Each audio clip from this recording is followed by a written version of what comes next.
টিউশনির টাকা আর মানুষের দেয়া অর্থে ভোটের মাঠে জেলে পরিবারের সন্তান পরমানন্দ দাস। মোটরসাইকেলে নিজের প্রতীক কাঠের তৈরি কাঁচি বেঁধে প্রচার চালাচ্ছেন গাইবান্ধা ১ আসনের সংসদ সদস্য প্রার্থী পরমানন্দ।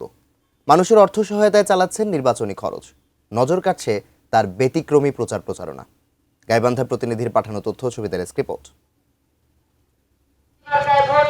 সকাল থেকেই মোটরসাইকেলে ছুটছেন তিনি। পেছনে বাঁধা কাঠের তৈরি কাঁচি তার নির্বাচনী প্রতীক।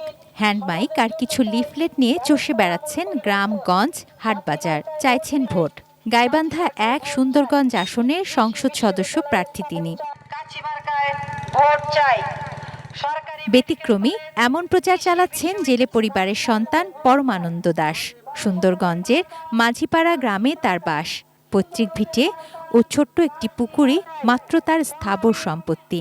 টিউশনির টাকায় চলে জোড়াতালির সংসার। ত্রয়োদশ জাতীয় সংসদ নির্বাচনে বাসদ মার্কাজবাদী দল থেকে কাঁচি প্রতীকের প্রার্থী হয়েছেন তিনি।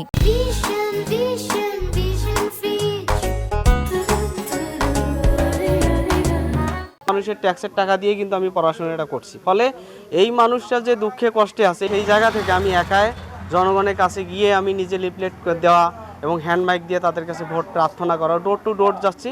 চাকরি হয়নি পরমানন্দের। অর্থকষ্টের সংসারে বেড়ে উঠলেও মানুষের বিপদ আপদে পাশে দাঁড়ান পরমানন্দ।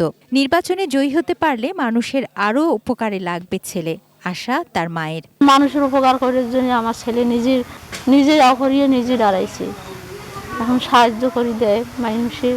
এলাকাবাসী বলছেন ছাত্র জীবন থেকে গরিব মানুষের পাশে দাঁড়ান, সাধ্যমতো সহযোগিতা করে থাকেন পরমানন্দ।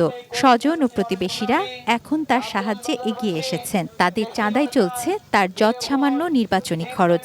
উনি মানুষদের পাশে আছে, যে কোনো লোক বিপদে পড়লে তাকে সাহায্য করতে চায়। এককভাবে নিজে ওয়ার্কার করি বেড়ায়, এটা আমরা দেখি নাই। গাইবান্ধা ১ সুন্দরগঞ্জ আসনে বিএনপি, জামায়াত, জাতীয় পার্টি, ইসলামী আন্দোলন সহ ৮ জন প্রার্থী প্রতিদ্বন্দ্বিতা করছেন। ভোটার ৪,১৯,১১১ জন। তুনা সিনা তুনু, ডেস্ক রিপোর্ট, এটিএন নিউজ।